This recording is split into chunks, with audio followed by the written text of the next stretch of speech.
The 2023 White House Correspondents' Dinner took place this past weekend. It hosted politicians, actors, journalists, musicians, and other renowned celebrities. Let's hear what President Joe Biden had to say about his past 2.5 years in office. This dinner is one of the two great traditions in Washington. The other one is underestimating me and Kamala.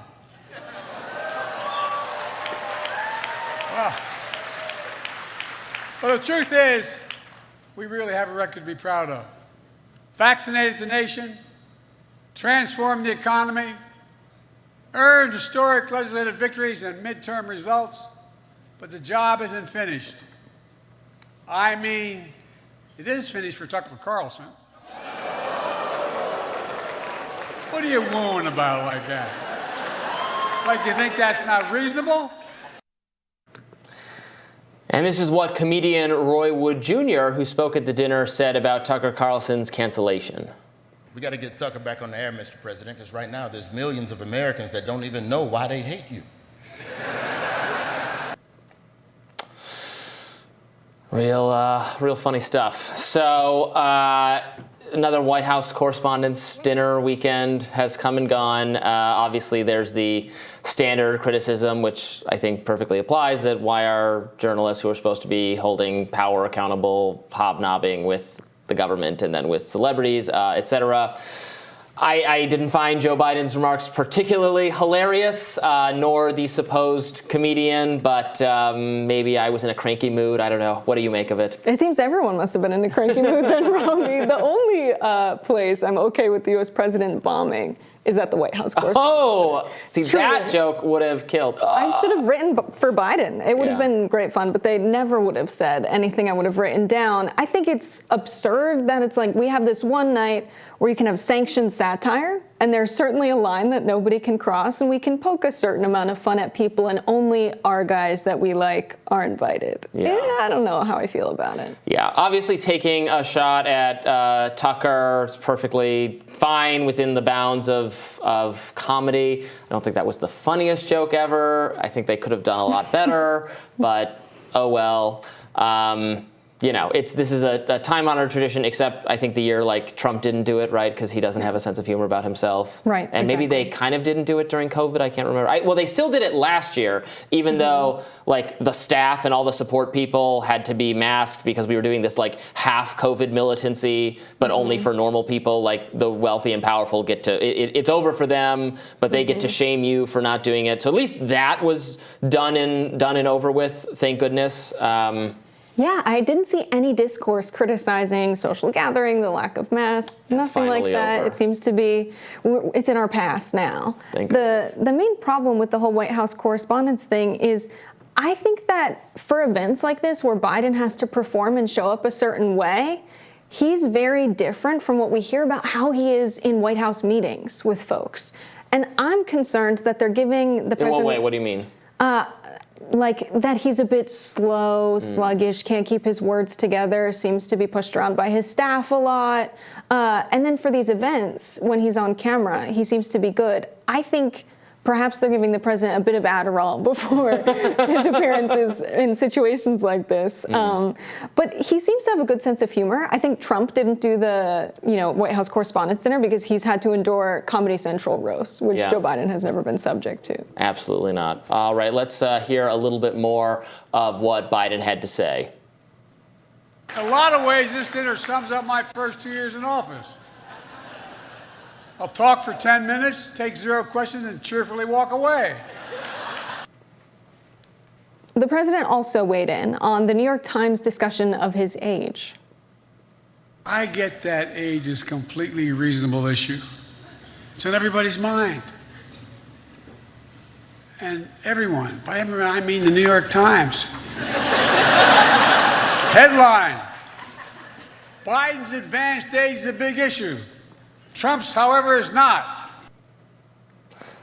I mean, it is an issue, though. I don't think it's just an issue for the New York Times, and maybe it's not the decisive issue for most people, but this isn't like a Hillary email situation where like it's idiosyncratically only obsessed over a little bit by the media, right? Am I wrong? I think what happened there is they took a Mad Lib of what would be a good joke, and they were like, all right, fill in name of paper, fill in your discretion, the problem you have with this news network. It doesn't hold any truth, and I think one of the great parts about jest is there's truth in jest. It's a way to talk about things that we can't talk about otherwise. So is it a good truth? Is it revealing or a good joke revealing a deep-seated truth? I wouldn't say so. The New York Times I don't look at as the bastion of Trump propaganda by any means. And there are many people far beyond the New York Times that are upset about Biden's age. Yeah, absolutely. I'm always struck by the hobnob. So I've never attended the actual dinner. I've attended some events, some social gatherings with other journalist people and the government officials and the celebrities. And I am every year after year struck by how much like camaraderie there is between. I'm not saying it's fake for the cameras, but there is a little bit of what's the Bugs Bunny cartoon where Wile E. Coyote and the sheepdog check in for hey it's another day, and then they check in and then they're enemies and they check out and it's fine. It's a little bit like that, honestly. Yeah.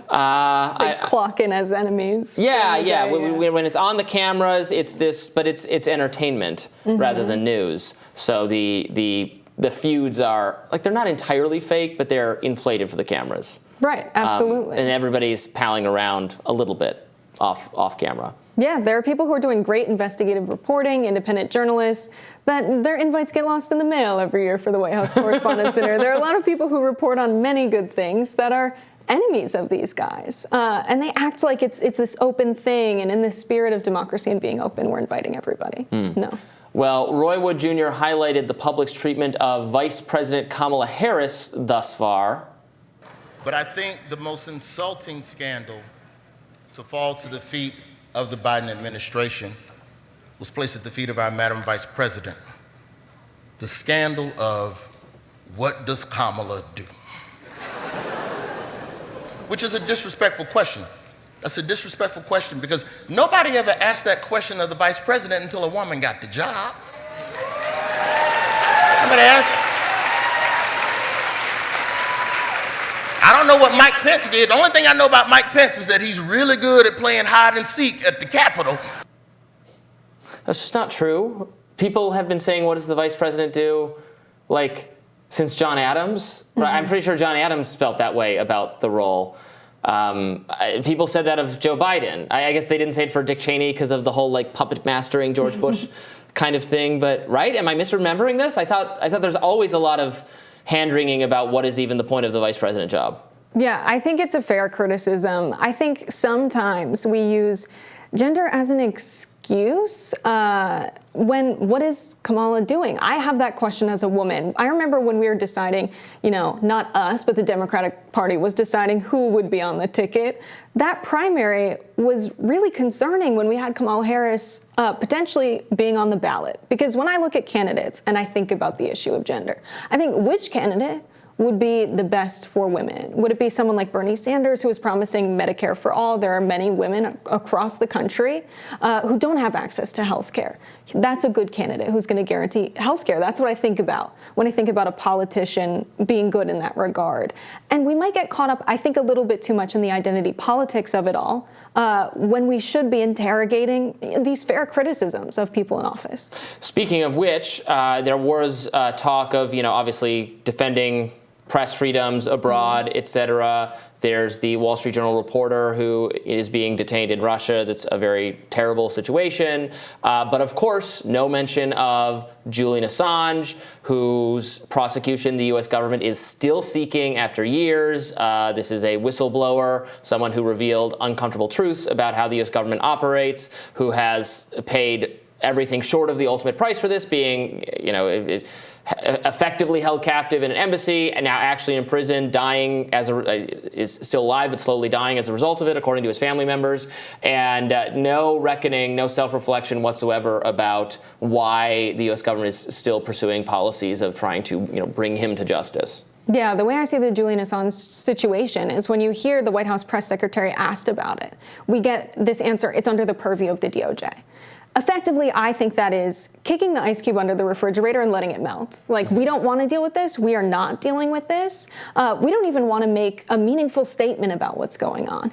That is a huge problem when you can't be subject to real journalism and say that this is a country founded on freedom of the press and free media. And that's what sets us apart from these authoritarian nations like China and Russia, how they have state-controlled media, without taking time to criticize how much power the U.S. government has over media and whether or not they're going to fight for people like Julian Assange to be free to do reporting.